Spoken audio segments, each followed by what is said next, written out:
Hello बच्चों, मैं आपका शिवांग भैया आपके बीच में आया हूँ आज एक नया टॉपिक लेके। टॉपिक का नाम है करंट इलेक्ट्रिसिटी। करंट इलेक्ट्रिसिटी में हम काफ़ी बात कर चुके हैं, काफ़ी डेप्थ जा चुके हैं, लेकिन फिर भी बच्चों को कुछ बेसिक चाहिए था। उस बेसिक के लिए मैं आपको कुछ पॉइंट्स बताऊंगा, कुछ ऐसे फैक्ट्स बताऊंगा जिसपे आपका थोड़ा सा उसमें इंटरेस्ट जाग जाए। बाकी पढ़ने के लिए तो क्लासेस पढ़नी है, आपको भी पता है, ठीक है। चलिए, एक्चुअली जो करंट इलेक्ट्रिसिटी है स्टार्ट करा गया था इलेक्ट्रॉन के बेसिस पे। ये एक रेफरेंस फ्रेम स्टडी है। प्रोटॉन पे भी अपन कर सकते हैं, लेकिन मोस्ट ऑफ द बुक्स किसको फॉलो करती हैं? इलेक्ट्रॉन्स को। मोस्ट ऑफ द नहीं, ऑलमोस्ट सारे ही करती हैं। उस गेम में क्या रहता है, हमारा सबसे पहले हम एक मेटल लेते हैं। मेटल में से उसको हम एक बैटरी से कनेक्ट करते हैं। जैसे ही मेटल हमारा बैटरी से कनेक्टेड होता है, उसमें कुछ इलेक्ट्रॉन्स रहते हैं।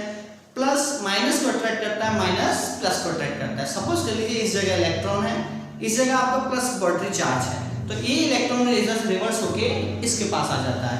और ऐसे ही करके इलेक्ट्रॉन जैसे जैसे मूव करता है, सर्किट में इलेक्ट्रॉन का फ्लो चालू हो जाता है।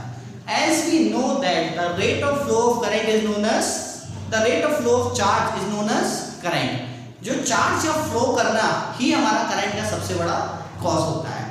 अब सवाल ये उठता है कि हमने करंट दौड़ा लिया, हमारा इलेक्ट्रॉन दौड़ रहा है, लेकिन करंट कहाँ है?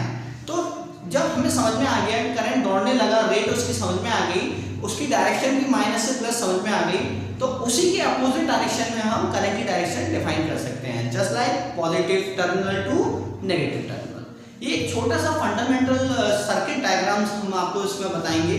उस पूरे सेगमेंट में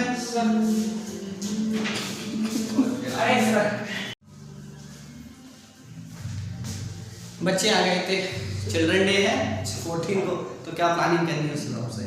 चलो अपन तो मुद्दे पे लौटते हैं। मैं था सर्किट पे, सर्किट की कहानी चल रही थी। सर्किट में इलेक्ट्रॉन दौड़ा दिया था, दौड़ने के बाद करंट भी आ गया था। अब करंट का क्या करें, समस्या तो यही चालू होती है।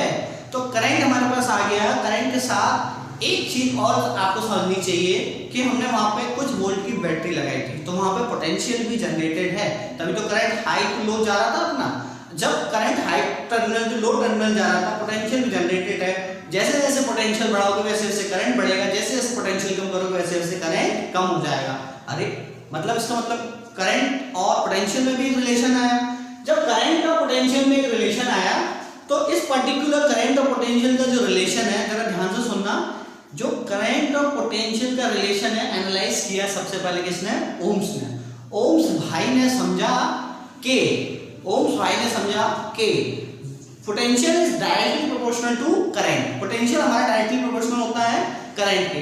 जब पोटेंशियल हमारा डायरेक्टली प्रोपोर्शनल करंट के होता है, तो प्रोपोर्शनल का साइन आता है। और जो बच्चे मुझसे पर्सनली पढ़े हुए हैं या फिजिक्स के फंडामेंटल समझते हैं, वो जानते हैं प्रोपोर्शनल हटता है तो कांस्टेंट आता है, और यहाँ का जो कांस्टेंट है उसी को हम रेजिस्टेंस कहते हैं। तो V equal to R I हो गया, V equal to R I हो गया। इसी को हम प्यार से ओम्स लॉ कहते हैं। इसका पूरा डेरिवेशंस भी है जो हम कहीं ना कहीं क्लासरूम में पढ़ा करते हैं, लेकिन ये बेसिक स्ट्रक्चर है जो 10th में भी हमें देखने को मिलता है। V equal to I R के फॉर्म में, इसको ओम्स लॉ भी कहा जाता है। अब ओम्स लॉ पता चल गया, अब एक ग्राफ बनता है ओम्स लॉ का। ओम्स लॉ के ग्राफ पे क्या कहते हैं, ये अपना y एक्सिस पे v और x एक्सिस पे i बनता है, और जो स्ट्रेट जाता है क्योंकि ये डायरेक्टली प्रोपोर्शनल रहते हैं। ये गेम थोड़ा सा इंटरेस्टिंग होता जाता है, कब तक? जब तक कि हमें v की नॉलेज आ जाए, i की नॉलेज आ जाए, r की नॉलेज आ जाए।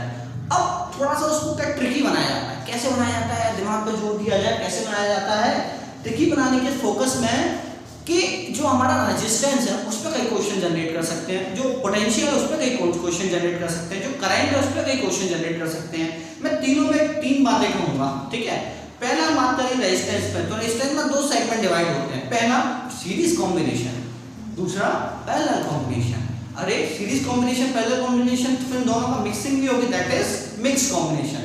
सीरीज की बात करें तो करंट कांस्टेंट, सीरीज की बात करें तो दोहराओ मेरे साथ, सीरीज की बात करें तो करंट कांस्टेंट, पैरेलल की बात करें तो पोटेंशियल कांस्टेंट, और मिक्स की बात करें तो जो बोला जाएगा वैसे किया जाएगा। आएगा समझ में? तो तीनों सेक्टर पे हम काम करेंगे, सीरीज, पैरेलल और मिक्स फ्रैक्शन, मिक्स्ड कॉम्बिनेशन, ठीक है। अब जब करंट कांस्टेंट है, पोटेंशियल वेरी करेगा, पोटेंशियल कांस्टेंट है तो करंट वेरी करेगा, और दोनों वेरी कर रहे हैं तो कुछ ना कुछ तो हमें वहां से हिंट मिलेगी जिसको हम सॉल्व कर पाएंगे, ठीक है।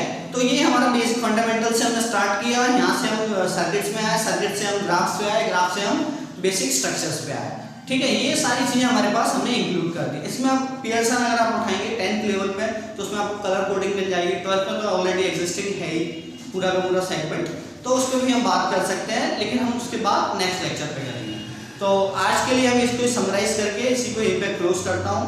लेकिन आपके सेवा में ये कि आपको मतलब रिक्वेस्ट है, या जब भी पढ़ो जबरदस्त पढ़ो, सीधी सी बात है, क्योंकि आप पढ़ किसके लिए रहे हो, अपने लिए पढ़ रहे हो, सीधी सी बात। ना पेरेंट्स के लिए, ना आजू बाजू किसी के लिए, ना कोई बच्चा अपनी गर्लफ्रेंड के लिए, सीधी सा फंडामेंटल है।